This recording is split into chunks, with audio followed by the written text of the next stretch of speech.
사람이 사람을 이렇게 대할 수 있을까요?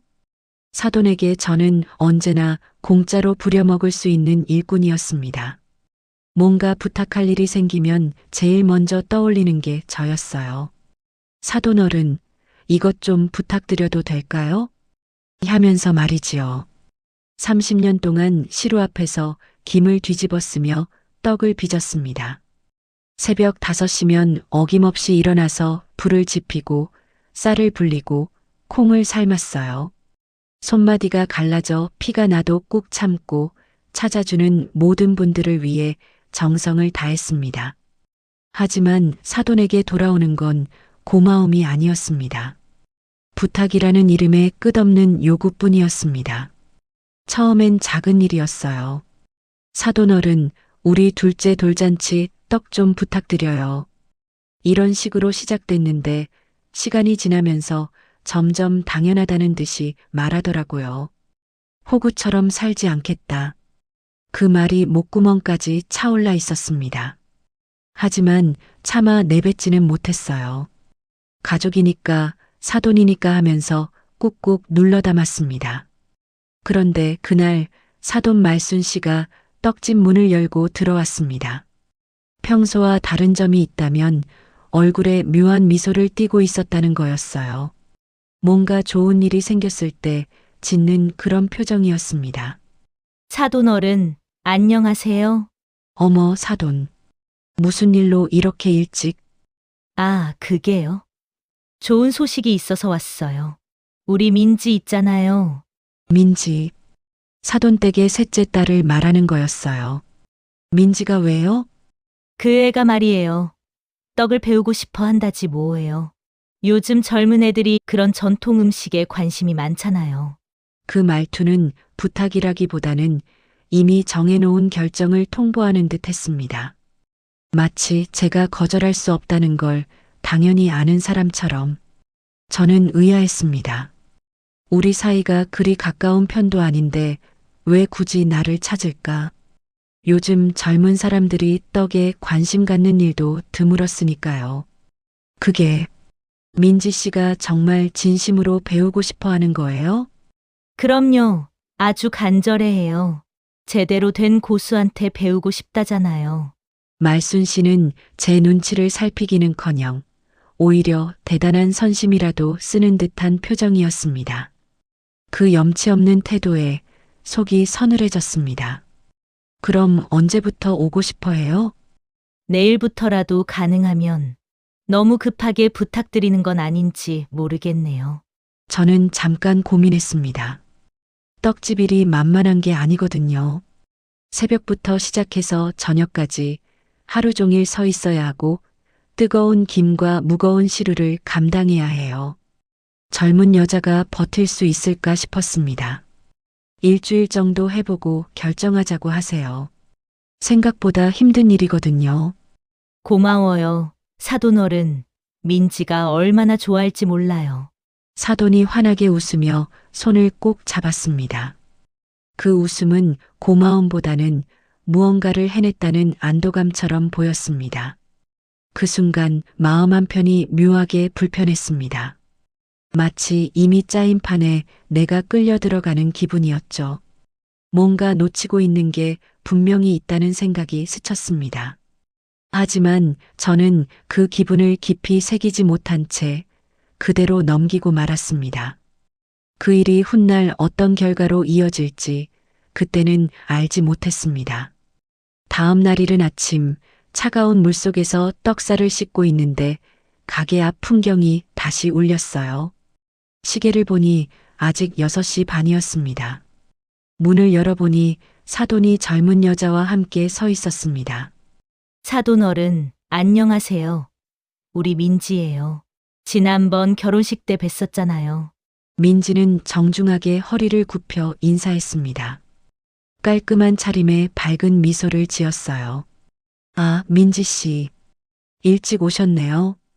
네, 일찍 시작하는 게 좋을 것 같아서요. 폐 끼쳐드리지 않을까 걱정이에요. 뭐려? 배우려는 마음이 있으면 언제든지 환영이지요. 사돈은 민지를 맡기고 갔고 저는 민지에게 앞치마를 내주었습니다. 그런데 민지가 앞치마를 매는 손놀림이 꽤 익숙해 보였어요. 요리 많이 해보셨나 봐요? 네. 집에서 간단한 건 자주 만들어요. 그런데 떡은 처음이라 떨려요. 첫날이라 간단한 것부터 시작했습니다. 쌀 씻기, 불리기, 콩 삶기 같은 기본 작업들이었어요. 민지는 생각보다 성실했습니다.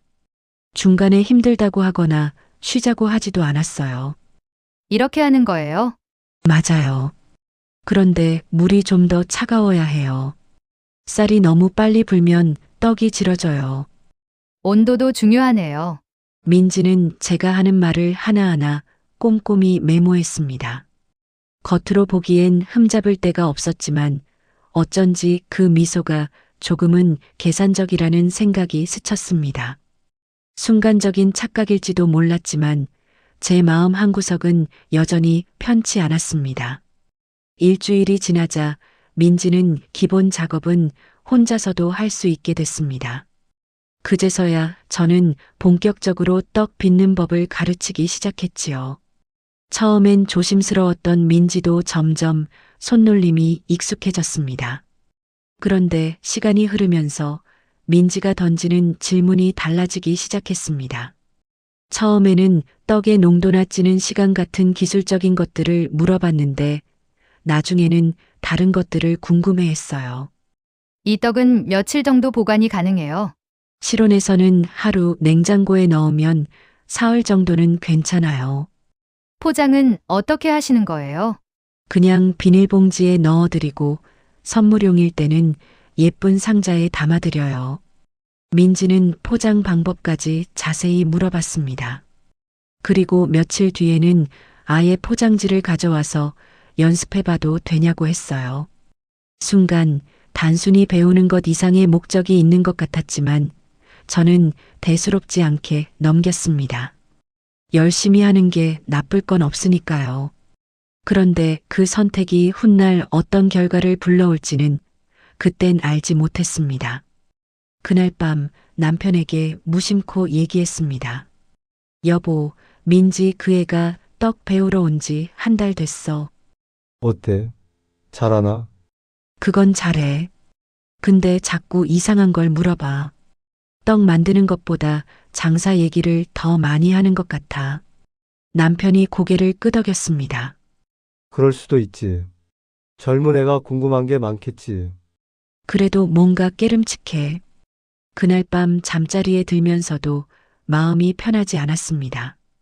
괜한 걱정인지 아니면 정말 뭔가 다른 속셈이 있는 건지 알 수가 없었어요. 민지가 떡집을 드나든 지 2달이 지났습니다. 계절은 봄에서 여름으로 바뀌었고 아침 일찍 오던 민지의 발걸음도 어느새 익숙해졌어요. 그런데 그날 아침 평소보다 늦게 온 민지의 얼굴이 유난히 밝았습니다. 뭔가 좋은 일이 있었다는 표정이었어요. 민지는 평소와 달리 앞치마도 매지 않고 제 앞에 앉더니 진지한 표정으로 말을 꺼냈어요. 사장님, 사실 말씀드릴 게 있어요. 드디어 카페 자리를 구했거든요. 카페요? 갑자기 무슨 얘기인지 이해가 안 됐어요. 혹시 저희 카페에 떡을 납품해 주실 수 있을까요? 하루에 20개 정도만요.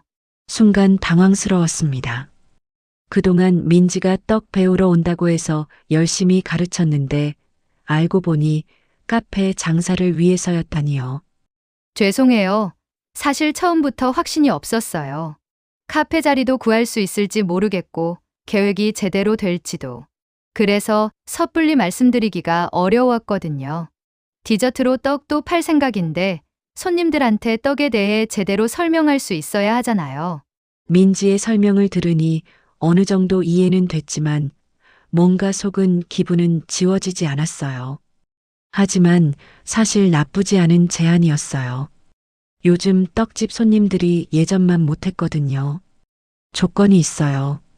떡값은 제가 정한 가격 그대로이고 문제가 생기면 언제든 중단할 수 있어야 해요. 당연하죠. 오히려 제가 감사한 일인걸요. 민지는 흔쾌히 받아들였습니다. 오히려 기다렸다는 듯한 표정이었습니다. 하지만 제 마음은 여전히 개운하지 않았습니다.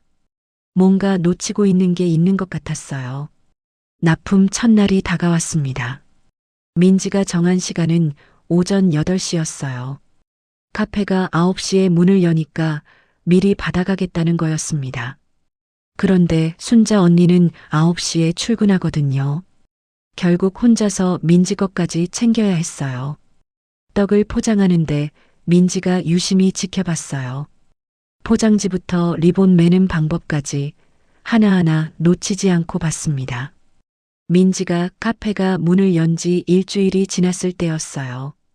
앞집 과일집 사장님이 스마트폰을 보여주며 말했어요. 사장님, 우리 동네에 떡 파는 카페가 생겼네요. 화면을 보니 민지 카페 사진들이 올라와 있었어요. 예쁘게 포장된 떡들과 함께 수제떡 맛집, 전통 방식으로 만든 정성 이런 글들이 써 있는데 어디서 만드는지에 대한 설명은 전혀 없었어요. 그날 밤 남편에게 스마트폰 화면을 보여줬더니 고개를 저었어요. 당신이 만든 떡인데 뭔가 서운하네. 납품이 시작된 지 한 달이 지났습니다. 민지 카페는 생각보다 손님이 많았어요. 사장님, 요즘 떡이 너무 잘 나가요. 100개로 늘려주실 수 있어요? 그리고 오전 7시 반까지 준비해 주시면 안 될까요? 양이 늘었으니까 이제 반값으로 해주세요. 100개씩 하면 그 정도는 깎아주는 게 맞죠. 옆에 있던 사돈도 거들었습니다. 순간 저는 얼어붙었습니다. 시간은 더 빠르게, 양은 늘리고 가격은 깎자고요? 안 돼요. 양은 늘려도 값은 그대로예요. 그리고 시간도 8시 이전은 어렵습니다. 민지의 얼굴이 순간 굳어졌습니다. 처음 보는 표정이었어요. 옆에서 듣고 있던 사돈이 제가 망설이자 한마디 덧붙였습니다. 우리 민지가 이제 장사 시작했는데 가족이라면 도와줘야 하는 거 아니에요? 순간 제 딸이 떠올랐습니다. 괜히 관계가 틀어졌다가 나중에 우리 딸에게 불똥이 튀면 어쩌지? 사돈댁 사람들 사이에서 못되게 군다는 말이라도 돌면 결국 피해보는 건 우리 딸 아닐까? 결국 저는 시간도 맞추고 가격도 깎아드린다고 했습니다. 민지의 표정이 그제야 풀렸습니다. 하지만 제 마음속에는 뭔가 걸림돌 같은 게 남아 있었습니다. 양보한 게 아니라 스스로 발목에 쇠사슬을 채운 기분이었으니까요. 제 불안은 곧 현실이 되고 말았습니다. 일주일 뒤 순자 언니가 심각한 표정으로 찾아온 거예요. 사장님, 민지 씨가 저한테 카페에서 같이 일하자고 제안했어요. 여기서 받는 것보다 월급을 더 주겠다고 하더라고요. 순간 머리가 하얘졌습니다. 민지가 제 직원까지 빼가려고 한다고요? 언니, 제 마음은 알죠? 그래도 민지가 사돈댁 딸이라 제가 뭐라 하기도 어렵네요. 언니가 판단하세요. 순자 언니는 잠시 말없이 저를 바라보았습니다. 저는 애써 태어난 척했지만 속은 이미 끓어오르고 있었습니다. 순자 언니를 보내고 나서 남편에게 모든 상황을 설명했더니 한숨을 내쉬더라고요. 이제 어떻게 할 거야? 모르겠어. 하지만 더 이상 당하고만 있을 수는 없어. 그 순간 제 안에서 뭔가가 단단히 자리 잡았습니다. 호구로 살지 않겠다고요. 그런데 순자 언니가 떠난 뒤 떡집은 이상하리만치 한산했습니다. 손이 놀자 여유가 생겼지만 그 여유는 편안함이 아니라 불안으로 다가왔습니다. 가게 안 공기는 더 무겁게 내려앉았고 저는 하루 종일 시루 앞에 앉아 마음속으로만 불씨를 키우고 있었습니다. 민지 카페는 반대로 승승장구했어요. 순자 언니의 15년 기술과 민지의 젊은 감각이 만나니까 시너지가 장난이 아니었습니다. 동네 젊은 엄마들 사이에서는 이미 소문이 자자했어요. 민지네 카페에 커피랑 떡 정말 맛있어. 가격도 싸고, 포장도 예쁘고. 맞아. 거기 떡 만드는 분이 진짜 고수래. 15년 경력이라더라. 누구보다 의지하며 함께 온 사람이었는데 지금은 민지 카페의 간판으로 내세워지고 있었습니다. 더 속상한 건 SNS에 올라오는 사진들이었습니다. 예쁜 카페에서 색색깔 포장지에 담긴 떡들, 젊은 손님들의 환한 미소. 그 떡들은 분명 순자 언니가 제 기술로 만든 건데 사람들은 민지 카페의 성과로만 알고 있었어요. 사장님, 요즘 한가하시네요. 가끔 오는 단골 손님들도 눈치를 챘습니다. 예전처럼 북적거리지 않으니까 말이에요. 네, 좀 여유로워졌어요. 웃으며 대답했지만 속은 복잡했습니다. 여유로운 게 좋은 건지 나쁜 건지 모르겠더라고요. 한 달쯤 지나서였을까요? 예상치 못한 일이 벌어졌습니다. 동네 마트 사장님이 조심스러워 말을 꺼냈습니다. 사장님, 죄송한데 떡 납품 좀 줄여야겠어요. 왜요? 잘 나갔는데. 민지네 카페에서 마트 납품도 시작했어요. 포장이 예쁘고 젊은 손님들이 더 좋아하더라고요. 게다가 이런 말씀 드려도 될지. 사장님 사돈 되시는 분이 계속 부탁을 하셔서. 그 순간 정말 화가 났습니다. 마트 납품은 제가 15년째 해오던 일이었거든요. 알겠어요. 그럼 이번 주까지만 하죠. 말은 그렇게 했지만 가슴 속에서는 모든 게 무너져 내리고 있었습니다. 그날 저녁 남편에게 털어놓았어요. 여보, 이러다가 정말 우리가 밀려나는 거 아니야? 그래도 단골들은 여전히 오잖아. 단골만으로는 안 돼. 새 손님이 들어와야 하는데 다들 카페로만 가고 있어. 실제로 매출이 30% 가까이 줄어들었어요. 민지 카페 물량과 마트 납품이 빠지고 손님들도 줄었으니까요. 더 심각한 건 민지 카페의 확장 소식이었어요. 순자 언니가 가끔 안부차 전화를 할 때마다 들려오는 얘기였습니다. 사장님, 민지 씨가 지점을 하나 더 낼 계획이래요. 저한테 점장을 해보라고 하는데. 그래요? 잘 됐네요. 마음에도 없는 축하를 해야 했어요. 순자 언니도 생활이 있는 사람이니까 어쩔 수 없었습니다. 하지만 속으로는 억울했어요. 제 사람도 제 단골들도 뺏긴 기분이었거든요. 그런데 어느 날 지인이 다급히 전해준 소식이 있었습니다. 민지네 카페 위생검사에서 문제가 좀 있었다네요. 진짜요? 뭔 문제요? 손님이 배탈 났다고 신고가 들어왔나 봐요. 처음에는 그냥 루머려니 했는데 며칠 뒤 또 다른 얘기가 들려왔어요. 민지 씨가 순자 언니한테 화를 많이 낸다네요. 매출이 떨어졌다고. 뭔가 민지 카페에도 문제가 생기기 시작한 것 같았습니다. 가을바람이 불 무렵 민지 카페에 대한 소문들이 하나둘 늘어나기 시작했어요. 요즘 민지네 카페 떡이 예전만 못하다고, 너무 달기만 하고 양도 줄었다고요. 단골 박씨 할머니가 전해주는 소식이었습니다. 게다가 순자 씨가 너무 바빠 보이더라고. 하루 종일 떡만 만드느라 정신없더라며. 15년 경력의 순자 언니지만 혼자서 두 곳 분량을 감당하기는 벅찼나 봐요.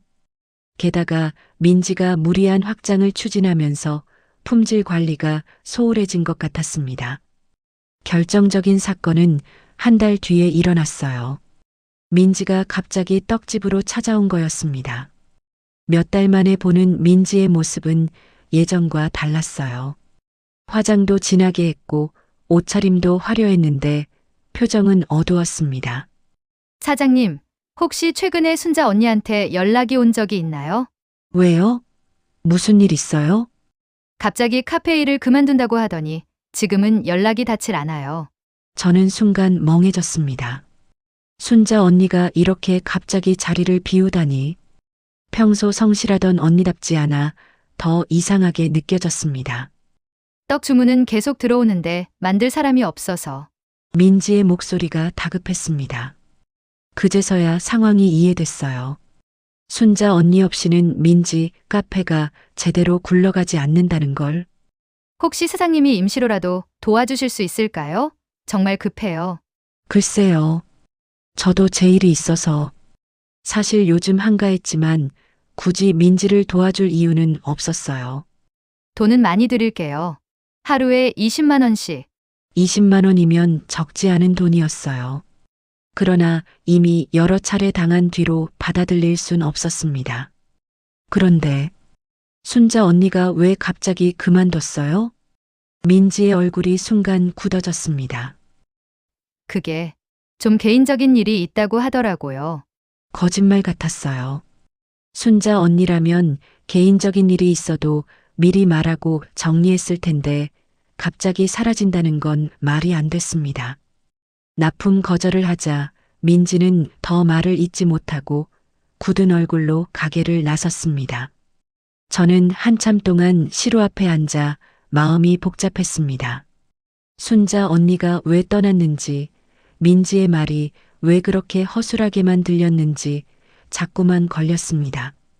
며칠 뒤 진실을 알게 됐어요. 순자 언니가 직접 떡집으로 찾아온 거였습니다. 사장님, 정말 죄송해요. 인사도 제대로 못 드리고. 언니 무슨 일이에요? 민지 씨가 찾고 있던데. 순자 언니의 얼굴이 어두워졌습니다. 사장님, 저 정말 못 견디겠어요. 민지 씨가 너무해요. 뭐가 어떻게요? 처음에는 좋았어요. 월급도 많이 주고, 대우도 괜찮았고. 그런데 손님이 늘어나면서 완전히 달라졌어요. 순자 언니는 털어놓기 시작했습니다. 민지가 원가 절감을 위해 재료를 바꾸라고 했다는 것, 더 빨리 만들라고 계속 재촉했다는 것, 실수하면 손님 앞에서 망신을 줬다는 것들을요. 결정적으로는 지난주에 손님이 배탈 났다고 신고가 들어왔는데 민지 씨가 저 때문이라고 하면서 월급에서 배상금을 빼겠다고 하더라고요. 그게 언니 잘못이에요? 아니에요. 민지 씨가 유통기한 지난 재료 쓰라고 해서 말렸는데 안 들어요. 그러다 문제가 생기니까 다 제 탓으로 돌리더라고요. 그제서야 모든 게 이해됐습니다. 민지가 욕심을 부리다가 자업자득으로 망한 거였어요. 사장님, 다시 일할 자리 있을까요? 제가 너무 잘못했어요. 순자 언니의 간절한 눈빛을 보니 마음이 아팠습니다. 15년을 함께한 정이 있었고 잘못을 깨달았다면 기회를 줄 수도 있는 거 아닐까요? 언니, 다시 일할 자리 있어요. 하지만 조건이 있어요. 네. 뭐든지 하겠어요. 다시는 이런 일이 없어야 해요. 순자 언니가 눈물을 글썽이며 고개를 끄덕였어요. 사장님, 정말 감사해요. 제가 얼마나 소중한 걸 잃을 뻔했는지 깨달았어요. 순자 언니가 돌아온 후 떡집은 다시 활기를 찾았어요. 하지만 이제는 더 단단해진 느낌이었습니다. 순자 언니가 떠나고 나서 남편에게 모든 얘기를 했어요. 이제 민지 카페도 오래 못 갈 거야. 남편이 한숨을 쉬며 말했습니다. 그래도 불쌍하긴 하네. 불쌍하긴. 자업자득이지. 입으로는 그렇게 말했지만 마음 한편은 무거웠습니다. 남이 힘들어지는 걸 보면서 안도하는 게 과연 옳은 걸까? 기분이 개운하기보다는 더 무거워졌습니다. 그렇게 며칠이 흘렀습니다. 어느 날 떡집 문이 열리더니 민지가 들어왔습니다. 그런데 이번에는 혼자가 아니었어요. 사돈과 함께 왔습니다. 민지의 얼굴은 지난번보다 더 초조하고 다급해 보였습니다. 사돈이 먼저 말을 꺼냈습니다. 사돈 어른, 우리 민지가 카페 문을 닫게 됐어요. 그래서 말인데, 다시 납품 좀 부탁드릴 수 없을까요? 사돈의 말투부터 기가 막혔어요. 사과는커녕 당연하다는 듯이 부탁을 하고 있었습니다.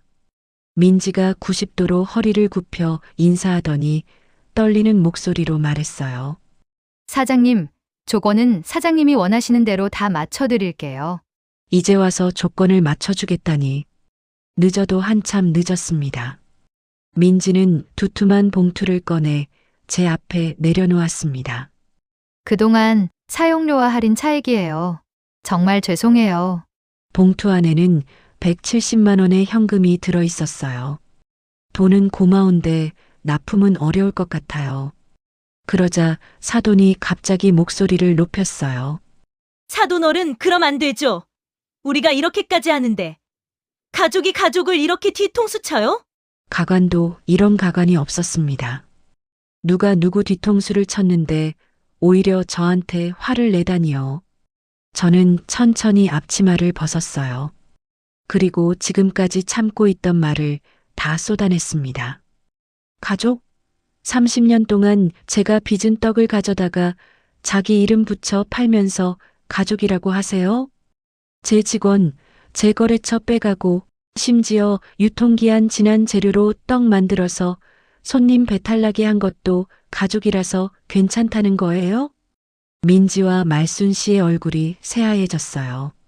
저는 계산기를 꺼내서 하나하나 계산해 가면서 말했어요. 제 기술 사용료, 한정 떡집 상표권 무단 사용료, 직원 스카웃에 대한 손해배상, 거래처 영업 손실. 계산기는 짧게 띡 소리를 내며 숫자를 찍어냈습니다. 총 500만 원입니다. 170만 원으로는 턱없이 부족해요. 돈은 고마운데 납품은 어려울 것 같아요. 제 대답에 사돈이 목소리를 높였습니다. 사돈어른, 그럼 안 되죠. 우리가 이렇게까지 하는데. 그때 떡집 문이 열리면서 동네 사람들이 하나둘 들어와서 구경하기 시작했습니다. 사람들의 시선이 사돈과 민지에게 집중되자 말순 씨는 더욱 당황하며 소리쳤어요. 사람들이 다 보는데 이러시면 어떡해요? 체면이라는 게 있죠. 체면은 누가 버렸어요? 30년 장인의 떡이라고 광고하면서 출처는 숨기고 그게 체면이에요? 동네 사람들이 웅성거리기 시작했어요. 사람들의 반응을 보더니 사돈과 민지는 더욱 당황했어요. 알겠어요. 500만 원 드릴게요. 그러니까 그만해요. 민지가 소리쳤지만 저는 흔들리지 않았어요. 이제 와서 돈으로 해결하려고 해요? 간단해요. 다시는 이런 식으로 장사하지 마세요. 그리고 앞으로 제 앞에 나타나지도 마시고요. 동네 사람들은 저를 향해 박수를 쳤고 민지와 말순 씨는 봉투를 놓고 황급히 나갔어요.